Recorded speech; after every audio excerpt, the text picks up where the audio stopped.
बच्चों and welcome to study with unique. मैं Subodh sir स्वागत करता हूँ आपका आप ही के प्यारे चैनल स्टडी विद यूनिक पर।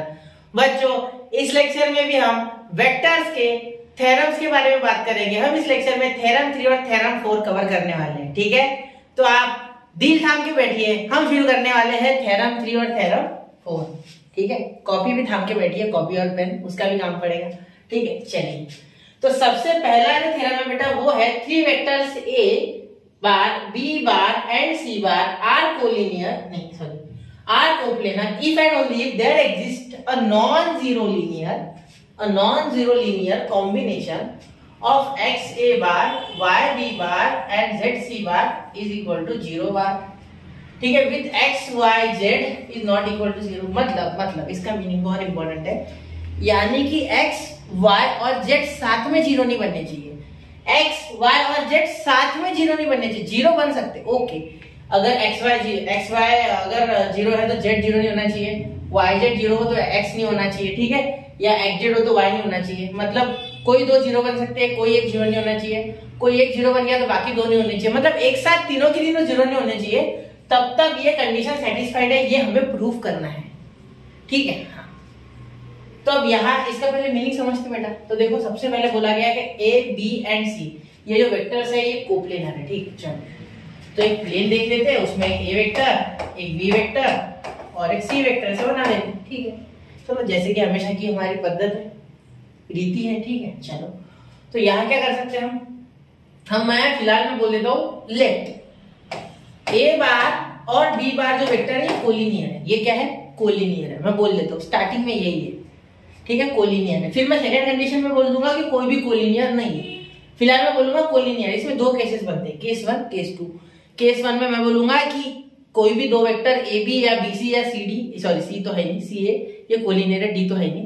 तो हम पहले ए बी को कोलिनियर ले लेंगे, फिर हम दूसरे केस में बोलेंगे कोलिनियर कोई है नहीं। ठीक है, तो इसमें जो ईफ पार्ट है वो थोड़ा बड़ा है। ठीक है, चलो तो उसे देख लेते पहले। ठीक है, तो ईफ पार्ट के बारे में बात करते पहले। चलो तो यहाँ प्रूफ लिखते हैं। ठीक है, अब देखो यहाँ प्रूफ में आप लिखोगे ईफ पार्ट सबसे पहले। ठीक है, ईफ पार्ट देखना बेटा, पहला हम लिख लेंगे सपोज लिखो तुम टेक्स्ट बुक में सपोज, इसलिए मैं सपोज लिख रहा हूँ। ए बार मैं लेट लिखने वाला था वैसे, a bar and b bar are collinear vectors. ठीक है, वेक्टर्स लिखने की कोई आवश्यकता नहीं है, बार बता देगा कि वो वेक्टर्स है। ठीक है, a bar and b bar collinear, मतलब अगर ये कोलिनियर है, ठीक है, इन केस से कोलिनियर है तो क्या होगा? ठीक है, तो हम इसे लिख सकते हैं x a bar plus y b bar is equal to 0। ये हमने पहले ही सीख लिया था बेटा। ठीक है, कौन से थ्योरम में सर? ये देखो कोलिनियर है, तो यहाँ पहले इसमें ये कोलिनियर होते हैं दो वेक्टर, तो हम ऐसा लिख सकते हैं। ठीक है, पहला थ्योरम। अब ये मैंने अभी साथ में शूट कर रहा हूँ, तो आपको साथ में वो भी बताते चलता हूँ। ठीक, एक वीडियो के लिए बना रहे, फिर से बहुत लंबा हो जाता है ना, फिर बच्चे देखने में घंटा लगा करते हैं। ठीक है, उनके जान पे आता है, इसलिए मैं अलग अलग बना रहा हूँ। अच्छा आ जाएगा, आपको भी 2 थ्योरम डाइजेस्ट करने में अच्छा लगेगा, मुझे भी बताने में अच्छा लगेगा। ठीक है, चलो समझ गए ना यहाँ तक? क्लियर? चलो अब यहाँ तक ये बात समझ गई आपको कि ये कहाँ से आया है ना, ये पहले थ्योरम से आया, थ्योरम 1 से आया। ठीक है, चलो क्या लिखना चाहो तो लिख लेना थ्योरम 1। ठीक है, हाँ। अब क्या बेटा इसके ऊपर बार देना है, क्योंकि 0 वेक्टर होता है, तो क्या मैं ऐसे लिख सकता हूँ x a bar y b bar plus 0 c bar is equal to 0 bar. अरे सर ये तो सोचा ही नहीं हमने। ये देखो मैंने 2 लाइन में थ्योरम निपटा दिया है, थ्योरम हो गया, थ्योरम प्रूव हो गया। क्यों? अरे 0 से जब मल्टीप्लाई करोगे सी बार को, इन दैट केस वो तो 0 हो जाएगा ना पगले, 0 हो जाएगा ना, तो दिक्कत ही क्या है? तो आ सकता है वो बिल्कुल। तो मुझे बोला क्या था, मुझे 2 0 नहीं चाहिए। ठीक है, यहाँ मैं लिख भी देता हूँ x and y are scalar, x and y are scalar. ठीक है, x and y are scalar में। ठीक है, यहाँ तक क्लियर होगी बात? ठीक है सर। अब हम क्या करेंगे आगे, हम बोलेंगे देयरफॉर एक्स वाई 0। ठीक है, एक्स वाई 0। ठीक है, यहां से हम बोल सकते हैं कि x y 0 satisfies x comma y comma z एक साथ सावधान, वैसे एक साथ not 0।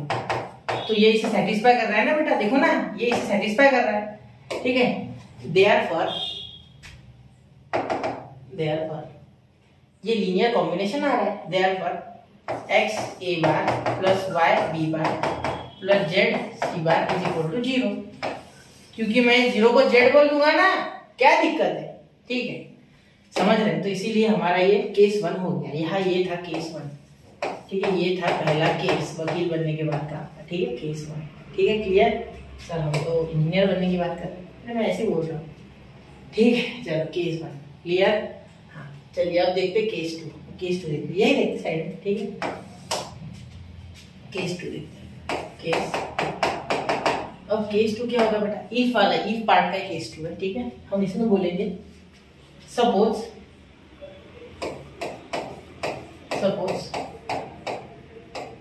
A bar b bar and c bar are non collinear vectors, non collinear vectors, vectors लिखने की आवश्यकता नहीं है, ठीक है, या नॉट कोलिनियर लिखते हैं तो भी चलता है, ठीक है, तीनों के तीनों कोलिनियर नहीं, इस बार मैंने 2 कोलिनियर ली, इस बार मैंने तीनों के तीनों बोल दिया कोलिनियर नहीं है, ठीक है। तो यहाँ हम बोल सकते हैं कि c bar is equal to a m T1 a bar, या एम बोलूं मैं, चलो T1 ए बार बोल देता हूँ और T2 बी बार बोल देता हूँ, या एम एन बोल दिया, चलो एम एन ज्यादा बेहतर होता है लिखने में, इसलिए वही लिखते हैं, ठीक है, अच्छा लगता है M N, T1 T2 base में लिखो, दिक्कत हो सकती है, समझेगा नहीं, टी सेम समझ जाएगा, ठीक है, एम एन लिखते हैं, ठीक है। ये कहाँ से लिखा सर, ये बेटा पिछले थ्योरम से, देखो ना कोप्लेनर वेक्टर को ऐसे लिखा जा सकता है, कहाँ लिखा था, कहाँ लिखा था, ये देखो T1 T2, इसकी जगह मैंने एम एन बोल दी, क्या है, स्केलर बदलना थोड़ी, ये पिछला था, पिछले थ्योरम का यूज कर रहा है ना मैं यहाँ, ज्योमेट्री में हमेशा ऐसे होता है बेटा, पिछला थ्योरम यूज करो अगला थ्योरम बनाओ, ठीक है, चलो ठीक है। तो ये थ्योरम 2 से लाया मैंने, ठीक है, यार चाहो तो लिख सकते हैं फ्रॉम थ्योरम 2, कोई दिक्कत नहीं, ठीक है, बिल्कुल खुश है वो, खुश है वो, खुश है, ठीक है, खुश है, या एक्स वाई भी लिख सकते हैं, एक काम करते हैं एक्स वाई फैमिली है ना, लेट अस राइट यहाँ एक्स वाई, क्या इंग्लिश बोल रहे हो सर, बहुत ही गंदी, एक्स वाई, ठीक है, लेट अस राइट यहाँ एक्स वाई है ना, तो c bar is equal to x a bar plus y b bar, यहाँ तक सही है, ठीक है। अब क्या करना है बेटा, ये इधर लेके आओ, ये इधर लेके आओ, या उसे उधर लेके जाओ, कोई दिक्कत नहीं, ठीक है, यहाँ तो z होता है, यहाँ तो z होता है, ठीक है, लेकिन फिलहाल नहीं है, ठीक है, यहाँ 1 है फिलहाल, ठीक है, फिलहाल तो है ना, ठीक है, एक काम करो ये c को उधर लेके जाओ, तो x a bar plus y b बार, हाँ मैं पहले बोला ना मैंने, ये इधर लेके आओ, वो भी चलता है, ठीक है, लेकिन मैं इसे इधर लेके जाता हूँ क्योंकि बेचारा अकेला है, तो मेजोरिटी मीन्स के हिसाब से उसे उधर लेके जाओ, यहाँ कुछ नहीं आने 1 ले लो, इसके साथ भी 1 था ना, तो वो 1 उधर जाके -1 हो गया, क्या दिक्कत है, ये 0 आ गया भाई linear combination, because here x, y, z is equal to x, y, -1 and it is not equal to 0, 0, 0, ये 0 के इक्वल नहीं है, मतलब तीनों 0 के इक्वल नहीं है, एक -1 है, 0 के इक्वल थोड़ी ना है, बराबर, ये हुआ ना point. Therefore we can say, आप अपने मन से थोड़ी बहुत डाल सकते हो या कंक्लूड आप जो बोलना चाहो, ठीक है, x a bar plus y b bar plus z c bar is equal to 0, हो गया, दिक्कत ही नहीं, ठीक है, समझ गए मेरी बात, ठीक है। अब अगले इसके कॉन्वर्स की तरफ बढ़ते, इतना नोट कर लो बेटा, ठीक है, 1 2 एंड 3, तो कर लिया बेटा नोट, चलिए, तो यहाँ हो गया, ठीक है, यहाँ और एक लाइन ऐड कर लेना, अभी मैं उधर गया तो मैंने देख लिया थोड़ा, ठीक है, अभी वहां से मुझे दिख गया ये कि यहाँ मैंने एक लाइन छोड़ दी कि ये वैसे समझना चाहिए था लेकिन नहीं समझा, सपोज आपको और लिखना है, तो suppose ABC are non collinear, इसका मीनिंग होता है कि c is coplanar with a and b, ठीक है, यहाँ हम लिख देते, यहाँ दिया हुआ है ऑलरेडी, ठीक है, एबीसी आर कोप्लेनर मतलब सी ए बी आर कोप्लेनर, ऐसा आप लिख देना, ठीक है, मतलब एबीसी मैंने भी उल्टा लिख दिया, ठीक है, इतना आप लिख लो, यहाँ लिखा है ऑलरेडी, मैंने लिखा नहीं यहाँ, ठीक है, यहाँ तो जरूरत ही नहीं थी, यहाँ तो हमने कोलिनियर लिया था, यहाँ मैंने नॉन कोलिनियर लिया ना, तो कोप्लेनर की कंडीशन तो लगाई लेकिन वो लिखा ही नहीं था, ठीक है, इसलिए लिखा। चलिए अब मैं इसका कन्वर्स लिख रहा हूँ, ठीक है, ध्यान देना, इसका कन्वर्स, ठीक है, इसका कन्वर्स देखो अब, इफ पार्ट उसका only if part, sorry only if वाला पार्ट, ठीक है, क्या होता है ध्यान देना, बहुत आसान है, बहुत आसान है, ठीक है, सबसे पहले तो टेक्स्ट बुक में लिखा गया है कन्वर्सली, इसीलिए लिख रहे हैं कन्वर्सली, ठीक है, उसको रेफर करना है आपको थ्योरम के समय, ठीक है, बहुत सी चीजें टेक्स्ट बुक से उठा के करने हैं, कॉन्सेप्ट की खुद के मन से नहीं करने, मार्क्स नहीं मिलेगा वरना, ठीक है, कन्वर्सली, ये तो आपको पता है बेटा कि कन्वर्स में क्या होता है, जो यहाँ गिवन था वो टू प्रूव और जो टू प्रूव है वो गिवन, तो यार टू प्रूव ये था तो इसे गिवन में उठा लो, ठीक है। तो हम क्या लिख सकते हैं, x a bar plus y b bar plus z c bar equal to 0, ठीक है, समझ रहे। लेकिन इसमें से एक कोई 0 नहीं होना चाहिए, बट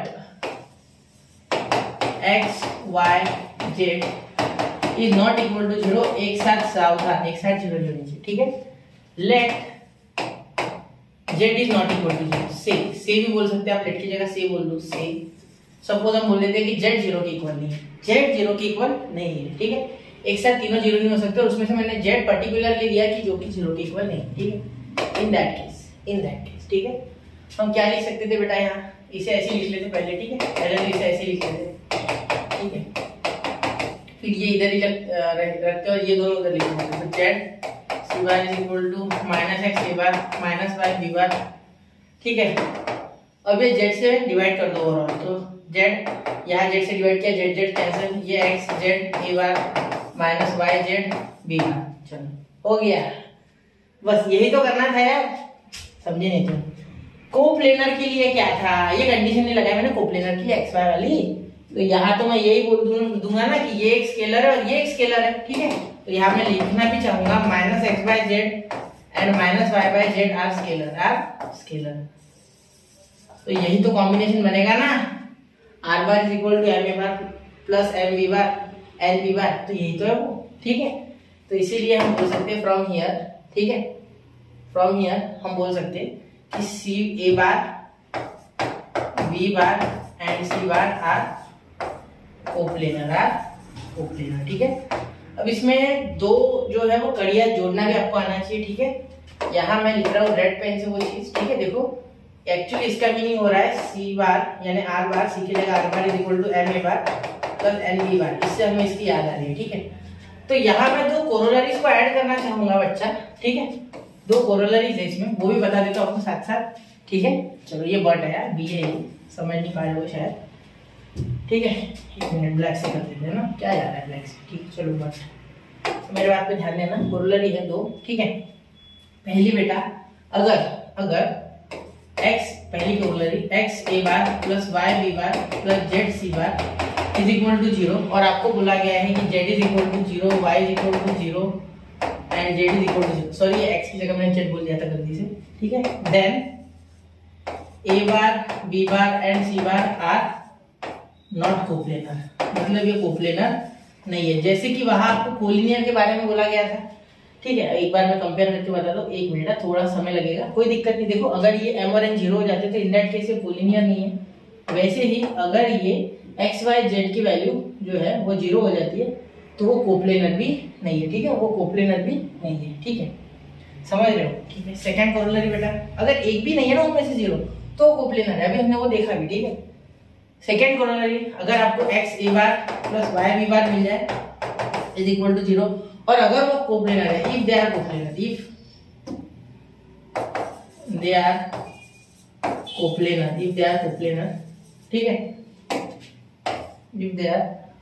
कोप्लेनर, एक मिनट ये थोड़ा गंदा दिख रहा है, दे अच्छे से लिख दो, if they are coplanar then x and y की कोई भी वैल्यू सही है, ठीक है। X and y can be all real values, मतलब एक्स एंड वाई की कोई भी वैल्यू डालो आप, ये हमेशा ट्रू रहेगा, कोई भी वैल्यू डालो एक्स एंड वाई की, ठीक है। चलिए इसे नोट कीजिए बेटा इतना, ठीक है। फिर हम बढ़ते हैं थ्योरम 4 की ओर, ठीक है, वो भी अच्छा है, वो भी हमको समझना है, इतना नोट करो फिर बढ़ते उसकी ओर। तो ये नोट कर लिया बच्चा, चलिए हो गया नोट, ठीक है। अब बढ़ते हैं अगले थ्योरम की ओर, ठीक है। ये थोड़ा 3D का थ्योरम है, ठीक है, इस पे आपको ध्यान देना अच्छे से, ठीक है, कोई दिक्कत नहीं है, आसान ही है, ठीक है। वैसे ही आप खुद से भी कर सकते थे, लेकिन बता देता हूँ, ठीक है। टेक्स्ट बुक से फिगर लिया मैंने, ये पैरेललोपाइड है, क्या कहते हैं इसे, पैरेललोपाइड बोलते हैं इसे, ठीक है, ध्यान देना। ये क्यूबॉइड नहीं है, पैरेललोपाइड है, दो पैरेललोग्राम को मिलके बनता है, ठीक है, इस तरीके से, ठीक है। तो अब उसके बारे में डिस्कस नहीं करते, आगे हमें इसके बारे में और थोड़ा डिटेल पढ़ना है, ठीक है। वॉल्यूम ऑफ पैरेललोपाइड भी निकालेंगे आगे, ठीक है। अब मेरी बात पे थोड़ा ध्यान देना, अब क्या बोलेंगे हम, यहाँ हम सबसे पहले बोलेंगे कि a b c are 3 non coplanar vectors, ठीक है, ये बोला गया है। Then any vector are in the space can be uniquely expressed as a linear combination of a bar b bar c bar. मतलब हमें एक्चुअली प्रूफ क्या करना है वो लिख देता हूँ। हमें प्रूफ करना है बेटा कि r bar is equal to a x a bar plus y b bar plus z c bar, ये हमें प्रूफ करना है। ये नॉन कोप्लेनर है, फिर भी लीनियर कॉम्बिनेशन में आर बार आ रहा है, ऐसा हमें प्रूफ करना है। ठीक है, कोई बात नहीं। ठीक है, सबसे पहले मैं क्या बोलूंगा कि जो ए बार है, ठीक है, जो ए है, ठीक है, a bar b bar c bar are non coplanar vector से तो हमें पता है। ठीक है, अब यहाँ पैनल पैट के बिना काम नहीं चलेगा। ठीक है, याद रखना। तो ए एक इनिशियल पॉइंट है, ठीक है, जिससे कि एक vector a vector b vector c निकल रहा है। ठीक है, समझ लो, एक इनिशियल पॉइंट है, ठीक है, जिससे vector a vector b vector c निकल रहे हैं। ठीक है, बिल्कुल ठीक है, यहाँ इंटरसेक्ट हो रहा है इनके सारों के प्लेन्स। ठीक है, चलो क्लियर है। हाँ, अब इसके बाद हम बोलेंगे कि ए को हम ए बार बोल देंगे, ए बी को ए बार बोल देंगे। ठीक है, ए क्यू को बी बार बोल देंगे, ए एस को सी बार बोल देंगे। ठीक है, तो सबसे पहले लिखते हैं प्रूफ में, प्रूफ को लेट यहां लिखेंगे, let a b the any point, ठीक है, पूरा लिखना है proof, any point in space, any point in space. ठीक है, a is the initial, a is initial of vectors. Proof इतना सा है, सिर्फ आपको ये सेंटेंस से ज्यादा बोलेंगे। ठीक है, a bar b bar and c bar. ठीक है, a bar b bar and c bar are non coplanar, a bar b bar and c bar are non coplanar, are non coplanar, या ऐसा बोल सकते हैं they are in distinct planes. ठीक है, and the planes are intersecting at point a, ऐसा भी आप बोल सकते हो। ठीक है, चलो, तो यहाँ हम क्या बोल सकते हैं बेटा, देखो A P is equal to r bar, बिल्कुल ठीक है, एपी तो आर बार के बिल्कुल बराबर है, जितना आर बार है उतना ही एपी है। देखो ध्यान दे लो। ठीक है, आगे हम क्या बोल सकते हैं बेटा, आगे हम बोल सकते हैं कि ए बी जो है वो एक्स ए सी है। ठीक है, a b is equal to x a c, एक minute, a b is equal to x a bar. ठीक है, कैसे क्या, क्योंकि एक स्केलर ले लेंगे ना, देखो ये ए बार इतना बड़ा, ए बी इतना था, तो एक्स स्केलर है। ठीक है, सिमिलरली हम बोल सकते हैं बाकी के, क्या बोल देंगे, a q is equal to, देखो a q is equal to y b bar. ठीक है, अकॉर्डिंग टू आपके हिसाब से लेना। ठीक है, यहाँ जैसा बोला गया ना वैसा, तो जेड सी बार इस साइड में लेंगे सीखे, तो s is equal to z c bar, z c bar. ठीक है, z c bar, clear, s equal to z c bar, clear, यहाँ तक बात हो गई। ठीक है, यहाँ तक क्लियर है, हाँ बिल्कुल ठीक है। अब ये पैरेलल पाइप है बेटा। ठीक है, अब यहाँ आप क्या कर सकते हो, यहाँ अगर आप ध्यान से देखो तो एपी जो कड़ी है ये सबको जोड़ रही है। ठीक है, टेक्स्ट बुक में इसकी बहुत सारे सेंटेंसेस दिए गए हैं, उतना नहीं लिखना है। ठीक है, शॉर्ट में लिखना है, ज्यादा लंबा सेंटेंसेस लिखने से कुछ मजा नहीं है, आपको उसका समझना चाहिए क्या मीनिंग है। ठीक है, मैंने जितना जरूरी था ए कोई भी पॉइंट है स्पेस में का, a the initial of all vectors, या चाहो तो एक आर बार भी ले लो। ठीक है, सबका यही है इनिशियल, ये नॉन कोप्लेनर है, आर बार भी नॉन कोप्लेनर है, ये भी लिख लो चाहिए तो। ठीक है, यहाँ इनका मीनिंग लिख लिया। ठीक है, अब हम ट्रायंगल को उठाएंगे जिसमें सारे वेक्टर कवर हो जाए आसपास। ठीक है, तो मैं फिलहाल देखो आपको याद होना चाहिए। ठीक है, थ्योरम को फास्ट करना है तो याद होना चाहिए। ठीक है, तो एपीसी ट्रायंगल उठाना है, एपीसी। ठीक है, नाम भी याद रख लेना, ऐसे देना एबीसी क्यू, ये ऐसा याद नहीं रखा है, सॉरी यार। ठीक है, आप इसमें इतना याद रखना कि ये वाला ट्रायंगल आपको लेना है, ये देखो ये कुछ इस तरीके से, अगर ये एक डब्बा है, ठीक है, तो ये कुछ आड़ा जा रहा है, बॉडी डायगोनल है, ये बॉडी डायगोनल है, एक्चुअली ये बॉडी डायगोनल है, एक कोने से दूसरे साइड के अपोजिट कोने को जोड़ रही है। ठीक है, हाँ, ये एक्चुअली पीछे, ये एक्चुअली फ्रंट है, ये फ्रंट है, ये पीछे, इस तरीके से। तो ये देखो इस तरीके से कुछ, इस तरीके से, ये उसका बैक है, ये उसका फ्रंट है। ठीक है, तो इस तरीके से बॉडी डायगोनल बोलते हैं इसे। ठीक है, बॉडी डायगोनल। अब देखो क्या लिख सकते हैं, देयरफॉर ये क्यों है, बहुत से बच्चे ये समझ लेते, तो यहाँ हम बोल सकते हैं in triangle A P C, या ए सी भी आपकी इच्छा। ठीक है, by triangle of vector addition करने वाला हूं। ठीक है, क्या होता है देखो, r bar is equal to a c bar plus p c bar, या एपी लिख लो आप। ठीक है, एपी बार, मुझे पता है आर बार मुझे एक साइड लेना है, ठीक है, इसलिए मैं एपी ले लूंगा, बार लेना चाहो तो लो वरना मत लो। AP is equal to AC plus PC, AC plus CP बोल दो, ठीक है। फिर आप डायरेक्शन कंसीडर कर लो, ठीक है। चलो सर यहाँ तक तो सही है। AP तो आर बार है, ये बता सकते हो। अब ये AC का क्या करें यार, इसके ऊपर भी बार दे दो आप चाहो तो। मैं तो चाहता हूँ दे दो, वेक्टर चाले वैसे भी, क्यों रिस्क लेना, ठीक है। आगे वाले ने अगर नहीं अंडरस्टैंड किया तो ठीक है। तो AC बार है ना, तो AC तो डायरेक्ट नहीं हो रहा है, हाँ बिल्कुल, लेकिन AC में एक फायदा हो रहा है। देखो AC को अगर ये बोलूं मैं और ये वाला ट्रायंगल कंसीडर करूं ABC, कौन सा ABC, देखो ये BAC या ABC जो भी आप बोलो, ठीक है। तो देखो यहाँ AB plus BC is equal to AC आ रहा है। देखो इनकी डायरेक्शन सेम है ना, AB और BC की डायरेक्शन सेम है, तो यहाँ बोल सकते हैं AC की जगह पे AB plus BC plus CP, ठीक है। और ये कहां से आया, इन ट्रायंगल ABC, और यहाँ बोल देंगे triangle law of addition. Vector सब समझ लेंगे कि वेक्टर ही हो रहा है, ठीक है। वेक्टर हो रहा है मतलब वेक्टर ही है वो, ठीक है, उसमें कोई दोहरा ही नहीं है। क्लियर, हाँ ठीक है, यहाँ तक क्लियर है। अब ये कैसे आया बेटा, AB plus BC is equal to AC, तो AC की वैल्यू लिख दी मैंने, AB प्लस BC क्योंकि यह AC था, ठीक है। अब AB मुझे पता है x a बार होता है, ठीक है। तो यहाँ मैं लिखूंगा, ध्यान देना, यहाँ से लिखूंगा यहाँ पर R बार, ठीक है, R bar is equal to AB क्या हो रहा है, x a बार, क्या हो रहा है x a बार, ठीक है, प्लस BC क्या हो रहा है बेटा, BC ये है बेटा, ठीक है। BC के जस्ट अपोजिट सेम डायरेक्शन में, देखो BC की भी ये डायरेक्शन, AQ की भी ये डायरेक्शन, तो इक्वल एंड अपोजिट वेक्टर्स। देखो पैरेललोग्राम है और ये भी ऐसे एक दूसरे से पैरेलल, बिल्कुल, तो ये साइड और ये साइड सेम होगी। पैरेललोग्राम की प्रॉपर्टी होती है कि उसके जो ये नीचे के जो बेस है, ठीक है, ये पैरेललोग्राम तो सेम होगा ना, सिंपल। देखो ये पैरेललोग्राम जो होता है, ये पैरेललोग्राम सेम होगा, ठीक है, मतलब ये अपोजिट साइड भी इक्वल होंगे और ऊपर से मैग्नीट्यूड सेम, डायरेक्शन भी सेम, तो इसीलिए हम BC की जगह AQ लिख सकते हैं, बिल्कुल। तो BC की जगह मैं लिख दूंगा फिलहाल यहाँ AQ, क्या लिखूंगा, AQ बार, और AQ की वैल्यू मेरे पास है YB बार, ये जुगाड़ है, ठीक है, प्लस CP का लिखूंगा CP, ये CP और ये BT देंगे, नहीं CP को इक्वल तो ये भी है AS, अरे दिमाग लगाना है, CP को इक्वल तो AS भी है। सोचो, सिंपल बात है, अगर ये पैरेललोग्राम और ये पैरेललोग्राम इक्वल होगा, सिमेट्रिक होता है, एक पैरेललोग्राम हमेशा सिमेट्रिक होता है, तो ये अगर इससे इक्वल है, ये अगर इससे इक्वल है, तो ये इससे इक्वल क्यों नहीं हो सकता भाई, क्योंकि ये इससे भी तो इक्वल होगा।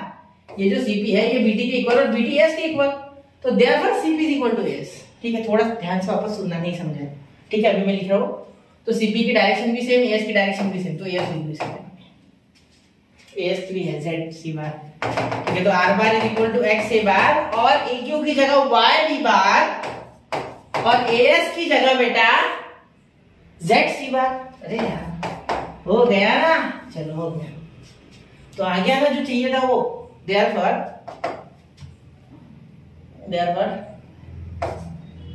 This is the required linear combination, हम लिख देंगे दिस इज द रिक्वायर्ड का स्पेलिंग शॉर्ट में लिख रहा हूँ, required linear combination of R बार या वेक्टर्स आपके मन से, ठीक है। Is the required linear combination of vectors, hence proof भी लिख सकते हैं, हेंस प्रूफ HB, ठीक है, क्लियर। चलिए इसे नोट कीजिए बेटा, ठीक है। फिर मैं इसका आपको यूनिकनेस वाला एक कॉन्सेप्ट है वो भी बता देता हूँ, ठीक है। इसके इफ पार्ट होगा, ठीक है। चलिए नोट कीजिए 1 2 and 3, तो नोट कर लिया बच्चों, ठीक है। अब कोई बच्चे मुझे बोलते हैं कि सर यहाँ और आपने लिखना था इन्फॉर्मेशन, ठीक है बेटा, तो टेक्स्ट बुक में दी गई है वो नॉमिनल इन्फॉर्मेशन है। नॉमिनल यानी क्यों बोला मैंने, ये वहां सिर्फ इतना बोला गया है कि AP बार, ठीक है, AB बार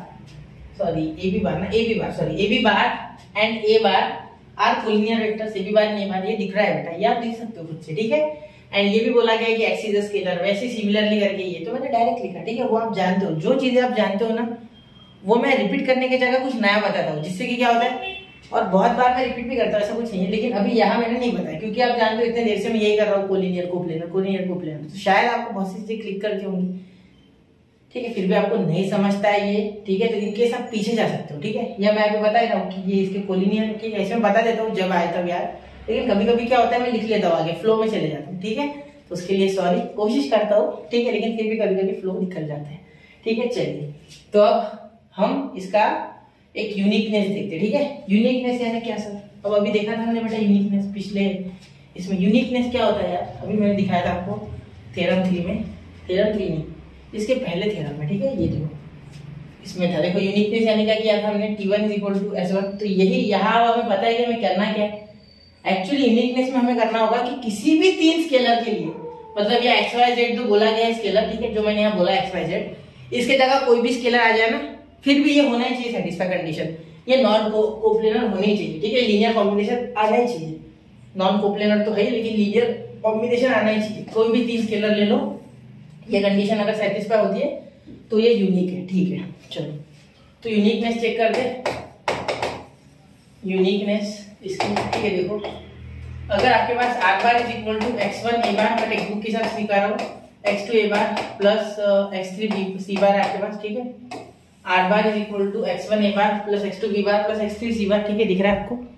ठीक है, ये अगर आपको दिया गया है, ठीक है, तो आप ऑल्सो ऐसा भी लिख सकते हो, यू कैन राइट या let R⁻ = y1 a bar plus y2 b bar plus y3 c bar. ठीक है, ऐसा टेक्स्ट बुक में दिया गया है। ठीक है, तो यहाँ हमारा वी हैव टू प्रूव, हमें प्रूव क्या करना है? ठीक है, हमें प्रूव करना है कि x1 = y1, x2 = y2 and x3 = y3। ठीक है, इसे हाईलाइट कर देता हूँ, ये आपको प्रूव करना है। ठीक है बेटा, चलिए तो अब ये प्रूफ करेंगे। कुछ नहीं, इससे माइनस कर दो, इसे 2 दे दो, इक्वेशन 2, और इसे दे दो इक्वेशन 1। तो इक्वेशन 1 - 2 कर दो, इक्वेशन 1 - 2। तो R⁻ 0, ये x1 - y1 और a बार आ गया यहाँ बाहर कांस्टेंट। ठीक है, मतलब वेक्टर कॉमन आ गया, कॉमन कांस्टेंट नहीं कॉमन। ठीक है, प्लस यहाँ आ गया x2, यहाँ आ गया y2, यहाँ आ गया b बार प्लस यहाँ आ गया x3, यहाँ आ गया -y3, देखने की जरूरत नहीं, यहाँ आ गया c बार, कॉमन ही आएगा ना यार, माइनस करोगे तो। देखो इसमें से ये माइनस होगा, पास वाले पास लेके आएंगे, सेम वाले कॉमन निकालेंगे, सेम वाले पास लेके आएंगे, कॉमन निकालेंगे, और करते क्या है। ठीक है, और हम ये भी ध्यान रखना है आपको, ये भी एक वेक्टर आता है R⁻ 0 वेक्टर। ठीक है, वेक्टर का एडिशन सब्ट्रैक्शन हमेशा एक वेक्टर होता है। ठीक है, तो इज्जत दे देना उसको, वेक्टर लिख देना, 0 है जो भी है ना, वेक्टर तो है। ठीक है, अब यहाँ ध्यान देना मेरी बात पे। ठीक है, ये कोप्लेनर नहीं है बेटा। ठीक है, दीज आर नॉन कोप्लेनर। यहाँ मैं ये बोल सकता हूँ a bar, b bar and c bar are non coplanar, are not coplanar. और हमने कोरोलरी में अभी पढ़ा है बेटा पिछले थ्योरम में। देखो अगर ये नॉन कोप्लेनर होते हैं, एक मिनट, अगर ये नॉन कोप्लेनर होते हैं तो x0 y0 z0, ठीक है, इफ ये नॉन कोप्लेनर है, ठीक है, तो पूरा ये वैसे, ठीक है, अगर ये ऐसा होता है x0 z0 y0 z0, तो ये ABC आर नॉट कोप्लेनर, ये कोप्लेनर नहीं है। ठीक है, दूसरा छोड़ो, वो तो रियल वैल्यूज के लिए हमेशा वैलिड है, ये बोल रहा है। लेकिन पहला जो कोरोलरी था उसमें क्या बोला है कि वो कोप्लेनर नहीं होंगे, तो ये 0 ये 0 ये 0 आप बोल सकते हो। ठीक है, इसका मतलब आप बोल सकते हो therefore x1 - y1 = 0, यहाँ लिखता हूँ x2 - y2 = 0 एंड यहाँ लिखता हूँ x3 - y3 = 0। ठीक है, ये लिख लिया। चलो, जहां तक क्लियर है आपको बात, यहाँ तक कोई दिक्कत नहीं? ठीक है, तो ये इक्वल टू 0 हो रहा है। क्यों हो रहा है 0? क्योंकि ये नॉन कोप्लेनर है। ठीक है, ये कहाँ से लाए हमने? From corollary 1 of theorem 3। ठीक है, ये आप याद रख लेना। ठीक है, ऐसे लिखना जरूरी नहीं है, सिर्फ आप लिख लेना, यूज कर लेना एग्जाम में, समझ लेना। ठीक है, x1 = y1, x2 = y2, ठीक है, एंड x3 = y3। बिल्कुल बेटा, हो गया प्रूफ। तो यही तो करना था। therefore condition of uniqueness is satisfied. ठीक है, या और कुछ लिखो, थोड़ा अलग लिखो, चलेगा वो, है ना। चलिए, तो यहाँ ये भी हो गया आपका थ्योरम 4 का कन्वर्स। ठीक है, ध्यान देना, थोड़ा कुछ भी नहीं किया मैंने, जैसा थ्योरम 2 में किया था हमने, ठीक है, यूनिकनेस के लिए, वैसे यहाँ किया, थोड़ा अलग था सिर्फ। ठीक है, और ये हमने कोरोलरी 1 थ्योरम 3 से उठा के, अगर कोप्लेनर नहीं है तो सारे 0 है। ठीक है, थ्योरम 3 में क्या था, अगर कोप्लेनर है तो कम से कम एक तो भी 0 नहीं होने चाहिए। ठीक है, यहाँ नॉन कोप्लेनर बोला गया है तो मैं सीधा तीनों को 0 ले सकता ना। देखो बेटा, हर थ्योरम में पिछले थ्योरम का यूज हो रहा है। ठीक है, तो आपको हर थ्योरम बड़े ही ध्यान से करना है, जिससे कि आगे आपको कोई दिक्कत ना आ जाए। ठीक है बेटा, समझ रहे हो? ठीक है, ये क्लियर हो गया आपको? ठीक है, समझ रहे हो इतनी बात? इतना एक बार नोट कर लो, फिर और बताता हूँ। तो नोट कर लिया बच्चों, इस लेक्चर में भी हमने थ्योरम 3 और थ्योरम 4 विद कोरोलरी कंप्लीट कर दिए हैं। तो पढ़ते रहे, आगे बढ़ते रहे, स्टडी विद के साथ बने रहे। जय हिंद, जय भारत।